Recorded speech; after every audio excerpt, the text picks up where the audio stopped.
Christopher Hitchens, journalist, author, contrarian, some might say literary badass. He's known for throwing his intellect around and for taking some rather unpopular stands. And if you hate him for that, well then, he's just fine with it. I want to be hated by these people. If I wasn't hated, I would feel I was utterly lacking in self-respect. But Hitchens' work has been featured in some highly respected publications.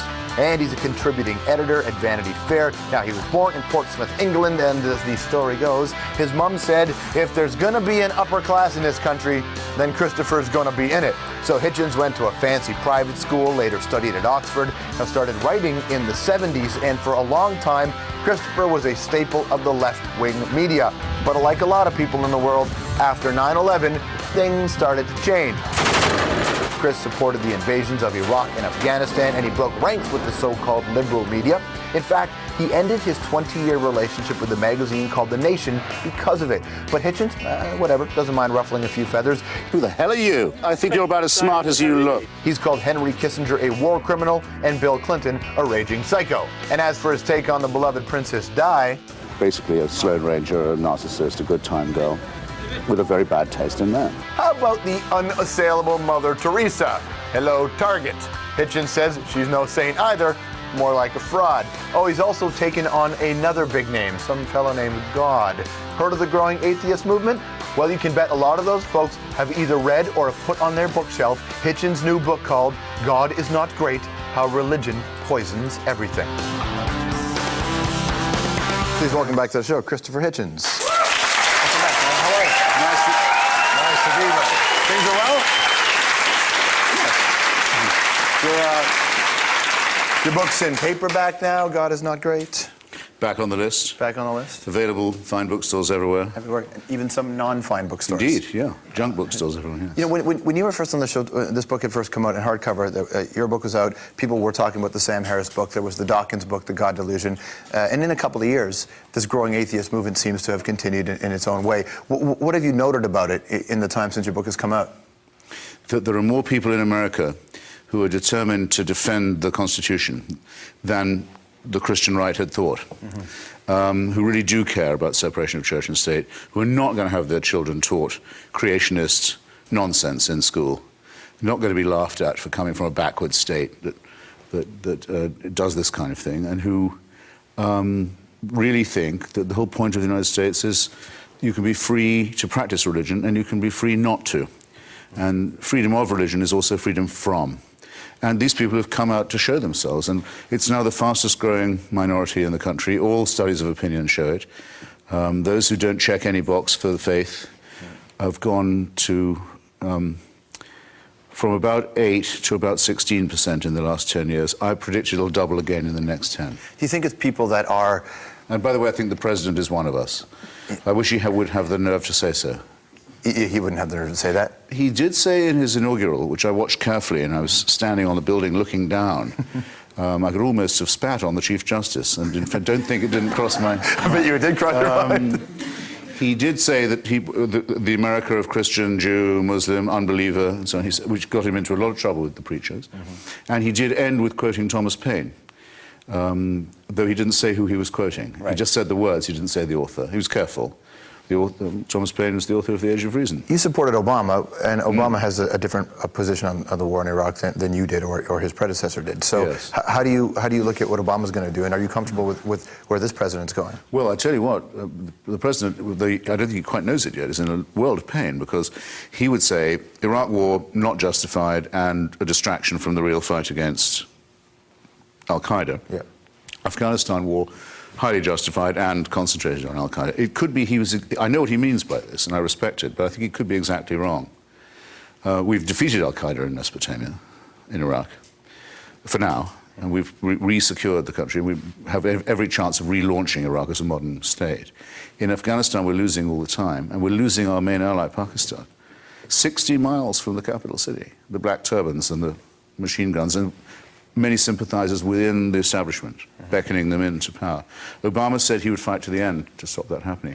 He's committed the United States to much more war, that means, you and Obama, than his supporters realize. You and Obama both agree that waterboarding is torture now. Yes, yes, we do. You just underwent waterboarding.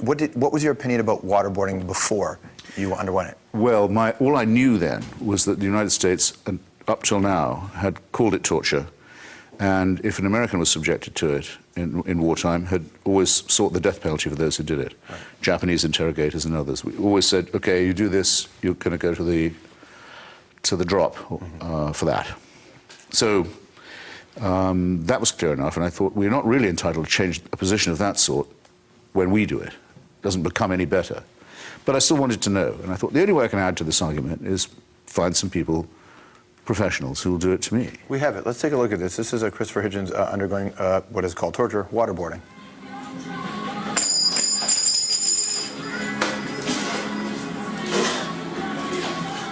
Now that's right at the end. Now the music alone is torture, not to belittle it, but you're subjected to blindfolding, hooding, sensory deprivation, and then put in a room with a lot of white noise.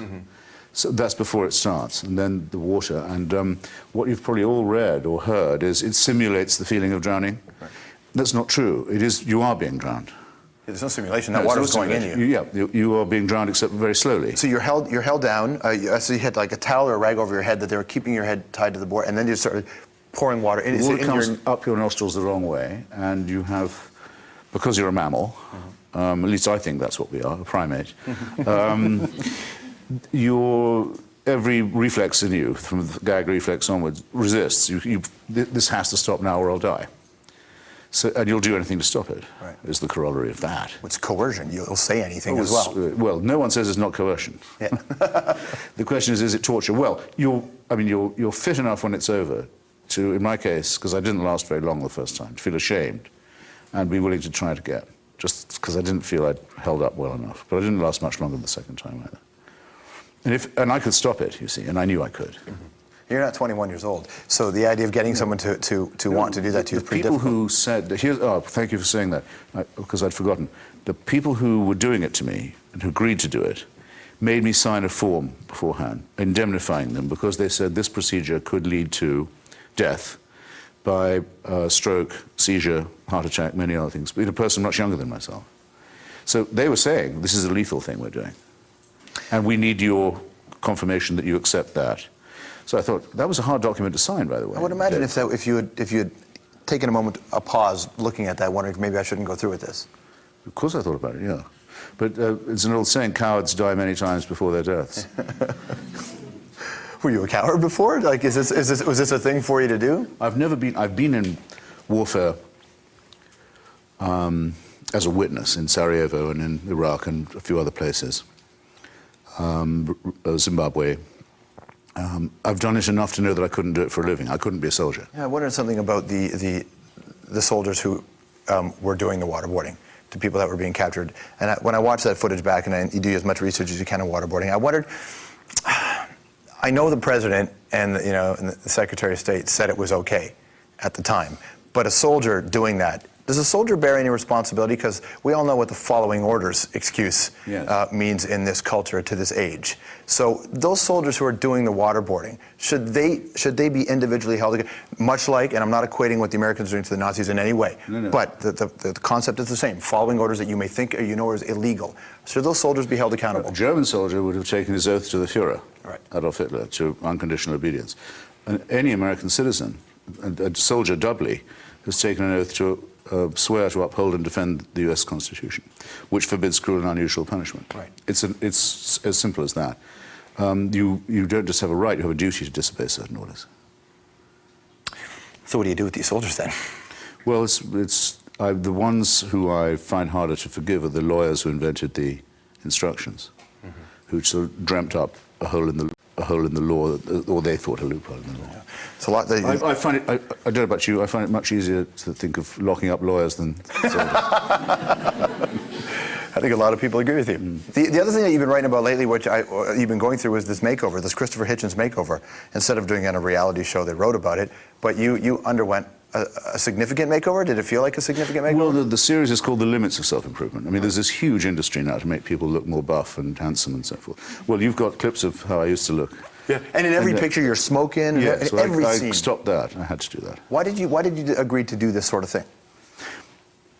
Because I thought there is this huge industry of illusion. Everyone can have a new life, a new body, a new beginning. I think a lot of people get ripped off by it. And I went to be wrapped up like a Chilean sea bass in leaves and steam and so on. They said I'd shed exfoliation, all nonsense. I looked exactly the same.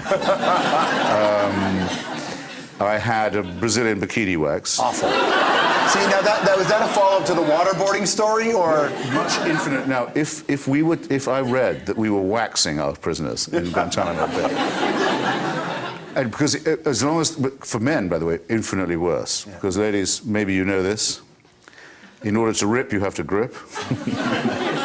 It's much, much worse for a guy to have a Brazilian wax. I was really surprised by how painful it was. Did the people in your life appreciate? Agonizing it was, and how little use to me it was in profile, so to speak. What the piece is, the piece is a satire on this health narcissism industry, but it did persuade me that I should stop smoking. In the course of it, I thought, no, I can't do this anymore. See, I wondered did you feel fear at any point? I mean, as you get older and you realize that you've smoked a lot for a long time, you probably haven't lived the healthiest life like a lot of people. Did you have a moment where you thought, I need to change my life, not just for satire, but just for yourself? Did you feel like something was up? Oh, sure. Yeah, and my children kept saying they couldn't stand it, and then the taste in the mouth was awful, and I was getting less and less pleasure out of it, and more fear. Which was more difficult to do, waterboarding or quitting smoking? Quitting smoking. Malcolm X, in his autobiography, says that giving up heroin in jail, cold turkey, was reasonably easy compared to giving up smoking. It's the most perfect addiction. Well, in case it helps anyone out there, if you aren't hungry, it'll give you an appetite if you smoke. If you are hungry and there isn't any food in the immediate future, you can dull your pain of hunger by smoking. It wakes you up if you're tired. It makes you sleepy if you're not tired. It helps you go to bed. It's the perfect self-administered micro-drug. It's the little glowing friend that never lets you down. Yeah. In fact, come to think, I can't think why I gave the shit up. But you have to, because all the time it's being your best friend, it's being your worst enemy. Sure. God Is Not Great. You're turning it into a movie? Are you looking to make Hoping to make it into a motion picture, yeah. Major motion picture. Like as opposed to a minor? Because I think now is the time, because as a documentary or as a scripted piece of fiction? Documentary. Okay. No, solid documentary, going to the countries where the parties have got throwing their weight around, talking to the brave people who resist it, going through the holy books and showing how they're full of contradictions. Is it an angrier version of the Bill Maher documentary, Religulous? No, funnier. God Is Not Great is now in paperback. Tougher and funnier, tougher and funnier. Christopher Hitchens, everybody. Thanks, man. Really good to see you. Christopher Hitchens, we'll be right back. All right, stick around because we're going to take you